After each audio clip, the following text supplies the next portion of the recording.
meron daw pumunta sa bahay nila ng mga treasure hunters at sinabi na merong natakpan ng kanilang sahig na kayamanan na Yamashita Treasures.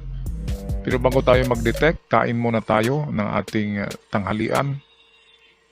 Masarap kapag lutong bahay ang kinakain, lalo na galing tayo sa bundok.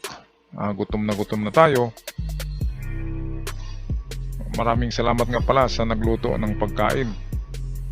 Ngayon ay tapos na kami at patuloy na kami doon sa bahay na ipadetect ang loob nito kung saan naroon ang sinasabing nakabaon ng kayamanan.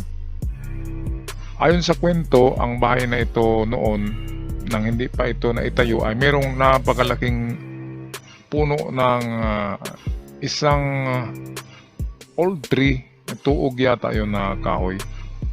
Kaya ang ginawa ko ay dinetect ko ang labas, ang daan sa harapan ng bahay at ang gilid nito kung saan magtuturo ang ating dowsing rod, at eksakto naman